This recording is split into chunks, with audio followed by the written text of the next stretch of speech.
Lesson 12.2, we are going to be doing adding and subtracting, multiplying and dividing radical expressions. That's what operations means. And now if you remember yesterday in 12.1, what we did was we graphed equations or functions with radicals in them. What do I absolutely know there can never be underneath a radical sign? A negative number. So what we did was we found the domain of x. We said, okay, if I set what is underneath the radical equal to 0, I can solve for x, and that way I know there's my starting point. X is equal to, let's pretend it says 7. So I know that my domain has to be x has to be greater than or equal to 7, because all numbers smaller than 7 are going to produce a negative number underneath the radical. Okay? So that's how I found my domain, because if I get a negative number underneath the radical after I've done all this work, there's no way that I can graph it. So I've just wasted my time. So we're done with graphing. We're moving forward, and now we're actually going to add, subtract, multiply, and divide these radicals. Now, what you need to know about these radical expressions is they are very similar to variable expressions.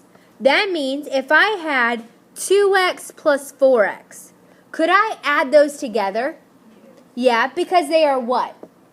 Like terms. Because they both have the exact same variable, which is x. So I just add 2 plus 4, which is 6, and I keep my like term. I would never make that x squared. That is not correct, okay? Same goes for if I had 2x plus 4x squared. Could I add those together?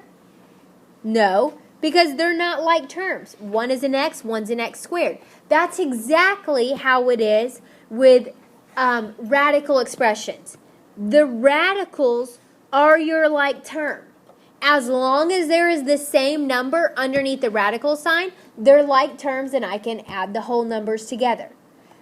Anytime I add like terms, my term stays the same. It never changes. So make sure you remember that. So all I want to do here in this first problem is figure out, do I have like terms? Do they all have the exact same number underneath the radical? Yep.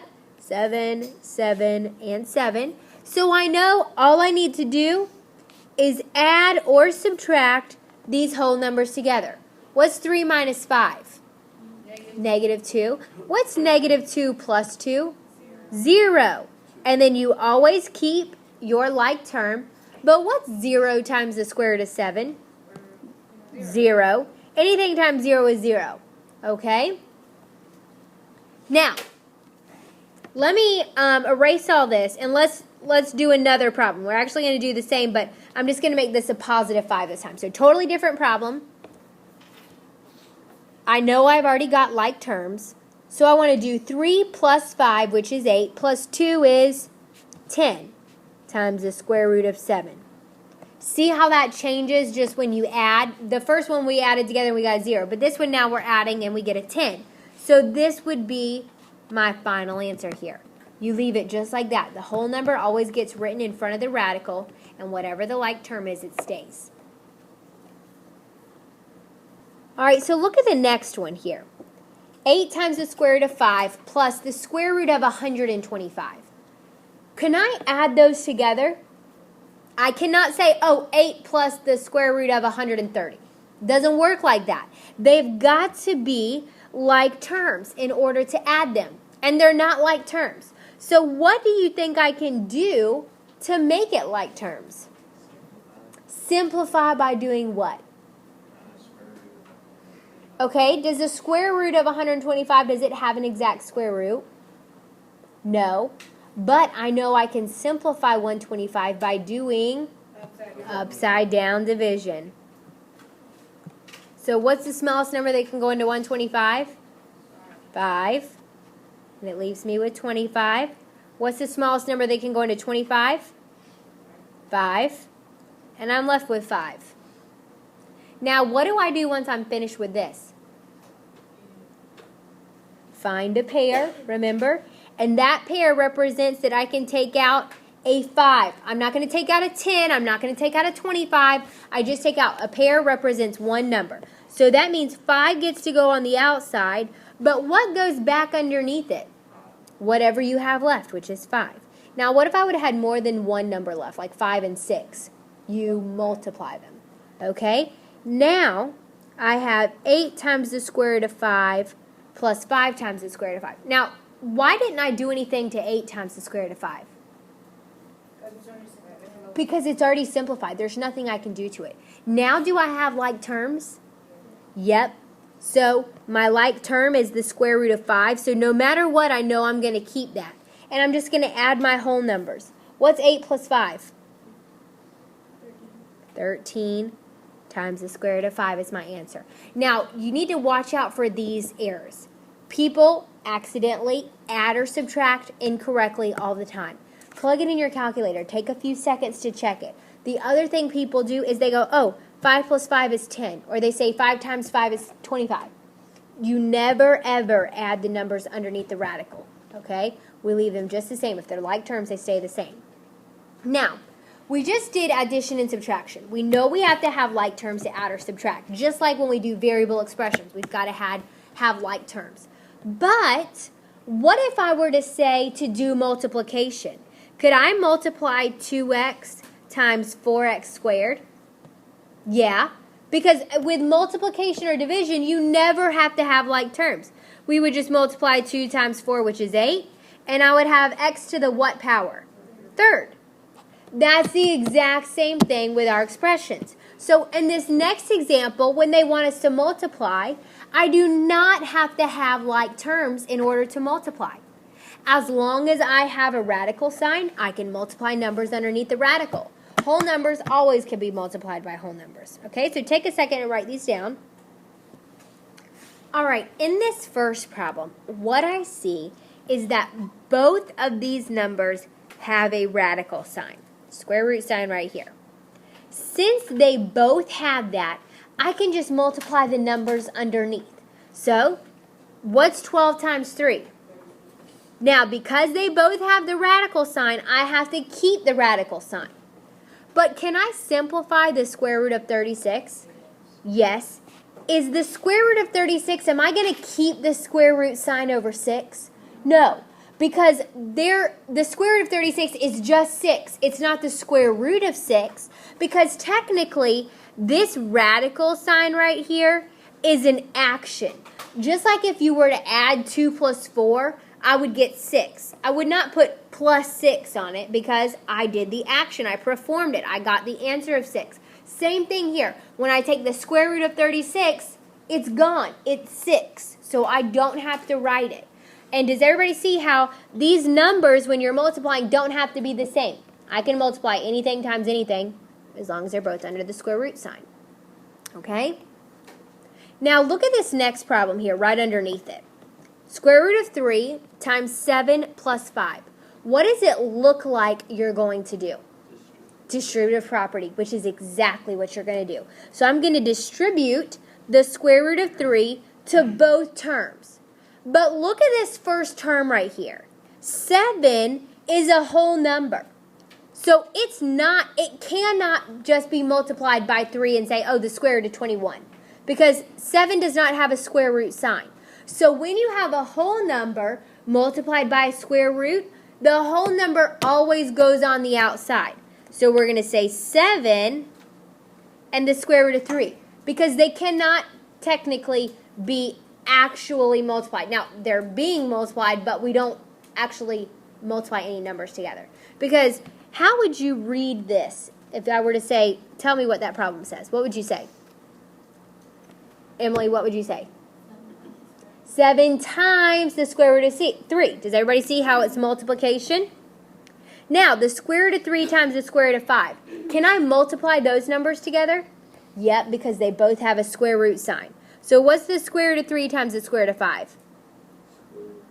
Square root of 15. Now, can I add these together? No. Because are they like terms?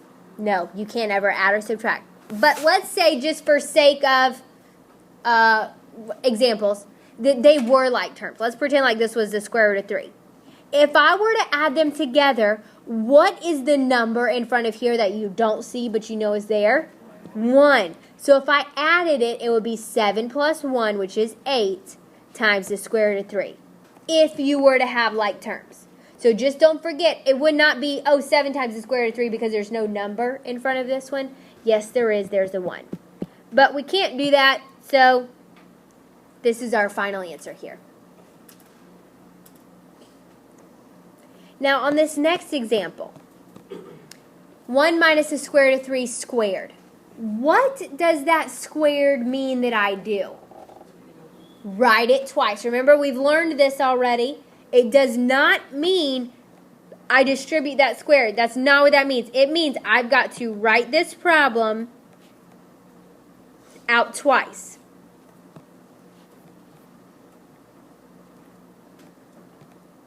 When I do that, what do you think I'm going to do in order to multiply?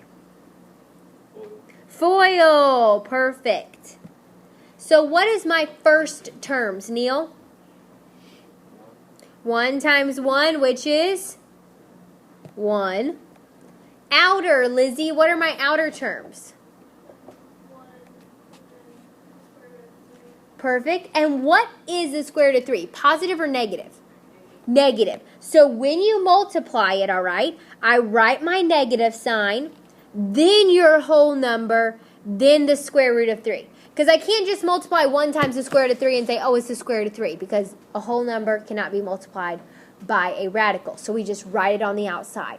But your whole number always gets written right up next to the radical. You would never put the sign in between them. Okay? Oops. So we did our outer, now my inner, which is negative square root of 3 times 1. So how would I write that? Negative 1 square root of 3. You always want to write your whole number closest. And then last. What's a negative times a negative? A positive. Let's go ahead and do that and get it out of the way. What's the square root of 3 times the square root of 3? The square root of 9, right? What's the square root of 9? Let's go ahead and just simplify that.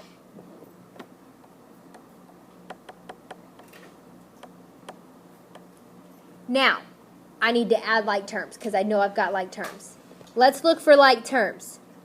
Remember, whole numbers can be like terms. So I've got 1 plus 3, which is 4. What else are my like terms?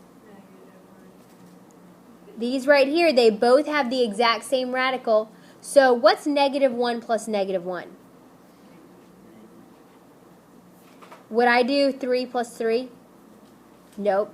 Stays the same. Square root of 3 because they're like terms, so I don't ever want to change it. Now, could I do 4 minus 2 here? No, because they're not like terms. Because the 4 does not have the square root of 3. It would be like me saying, oh, I can just do 4 minus 2. No, because the 2 has an x and the 4 does not. All right, so this would be your final answer.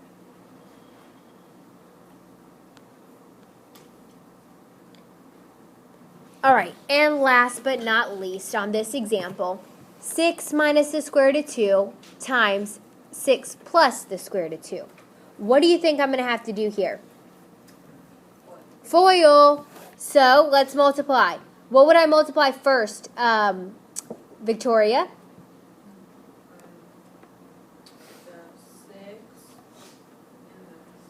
Perfect. 6 times 6, which is 36. Cameron, what would I multiply next? 6 and square root of 2. Perfect. And what is the square root of 2? Positive or negative? Positive. So I want to make sure I put my positive sign there. 6 times the square root of 2, how would I write that? 6 in the square root of 2. Now what gets multiplied next, Trent? We did first outer. Perfect. Negative square root of 2 and 6. So that means I'm going to write my negative sign, then the 6, then the square root of 2. And finally, Brittany, what gets multiplied last? Okay, what's the square root of 2 times the square root of 2? the square root of 4. And what is that sign going to be? A negative, because I have a negative times a positive, which means it's a negative. But what's the square root of 4? Let's go ahead and simplify that. 2. Does anybody see a pattern here? Whenever you multiply the square root by another square root, which is the same number, it's always going to be the number under the radical as a whole number. So the square root of 2 times the square root of 2 is 2. The square root of 3 times the square root of 3, and the last one was 3. Does that make sense? Okay, let's combine like terms. 36 and negative 2 are 34.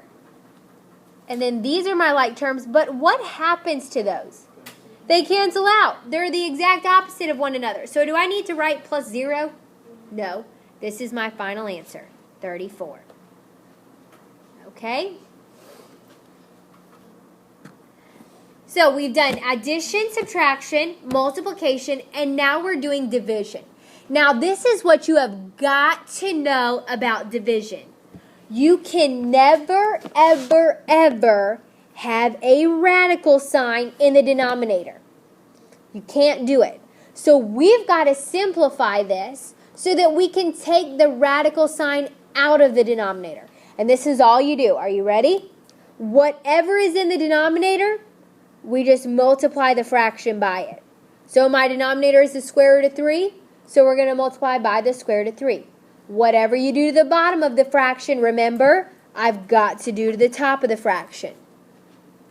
Then I just multiply straight across. What's the square root of 3 times the square root of 3?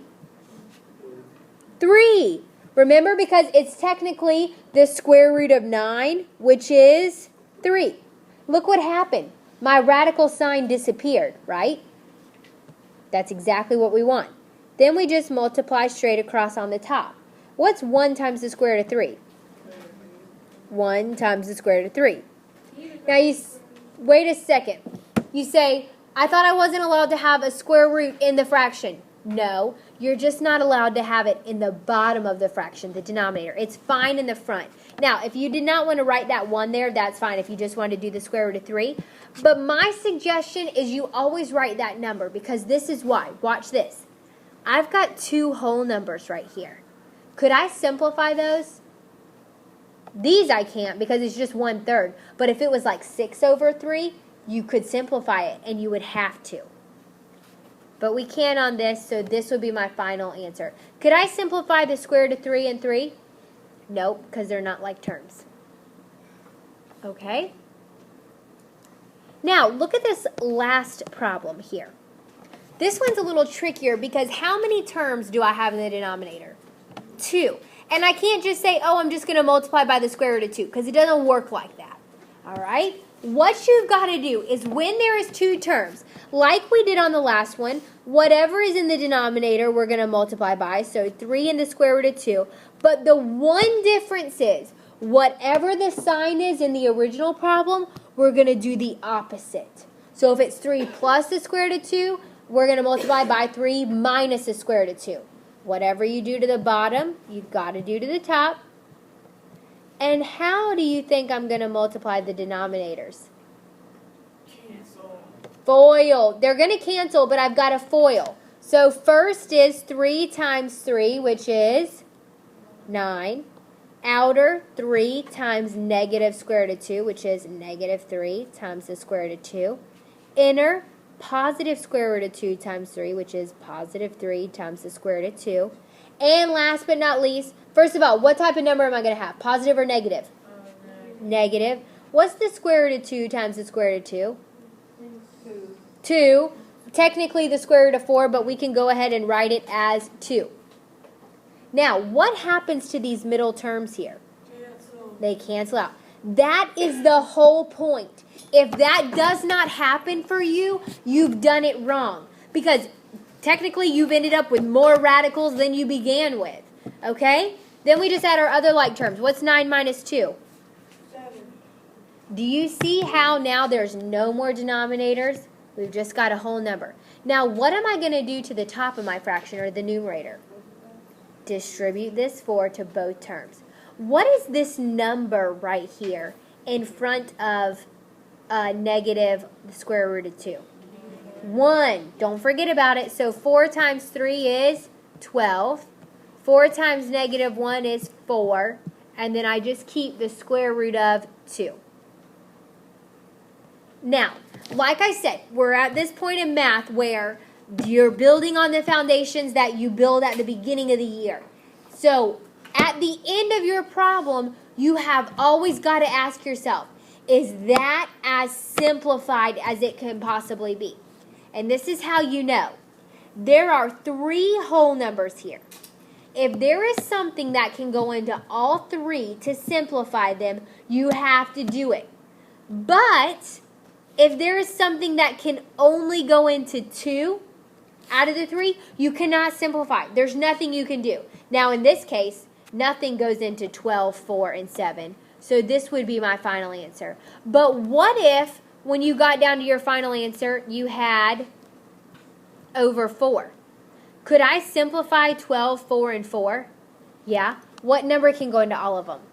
4. So this would become a 1. This is a 3.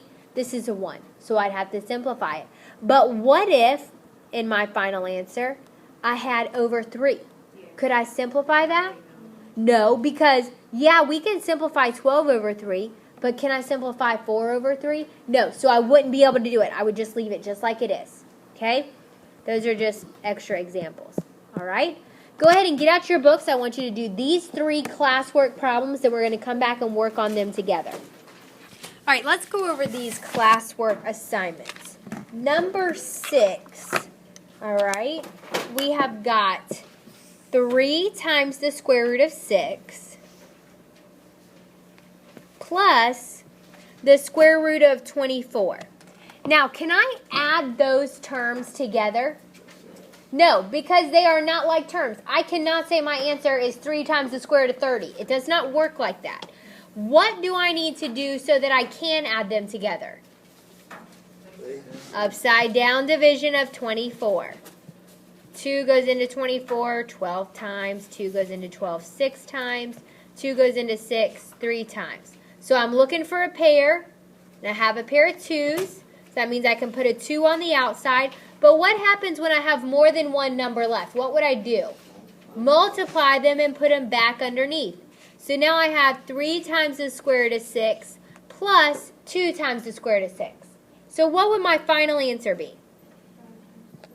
5 times the square root of 6. I can add them together because they are like terms. I do not add the numbers underneath the radical. They stay the same. All right, number 8.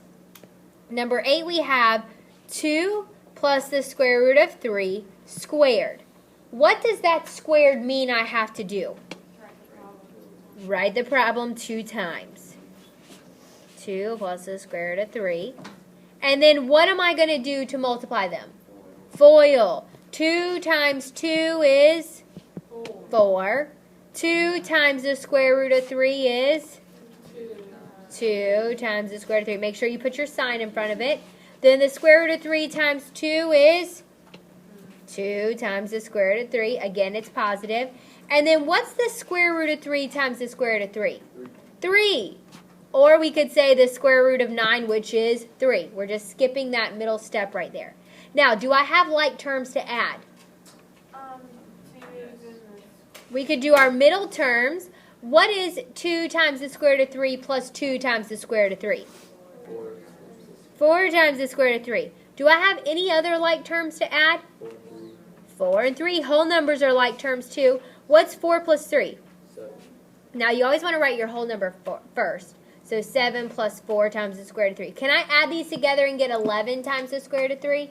Nope, because they're not like terms. So that's my final answer for number 8. And last but not least, number 11. We've got 3 over 8 minus the square root of 10. Now, what do I know cannot be in my denominator? The radical sign. So what do I need to multiply by to get it out? The same, but with one thing different. And what's going to be different? Exactly. 8 plus the square root of 10. Make sure you're not just multiplying by the square root of 10. It's whatever's in the denominator, and then you change the sign if it's 2 terms. Whatever I do to the bottom, I got to do to the top. So that means I FOIL the bottom. What's 8 times 8? 6. 8 times the square root of 10 is 8 times the square root of 10. Negative square root of 10 times 8 is negative 8 times the square root of 10. And then what's the negative square root of 10 times the positive square root of 10? Negative 10. Because what's 10 times 10? 100. Okay? And 100, the square root of 100 is 10. It's not 20. Or 5. Okay? So our middle terms can be added together, which technically they cancel out, which is the whole point. And then what's 64 minus 10? 54. There's my new denominator.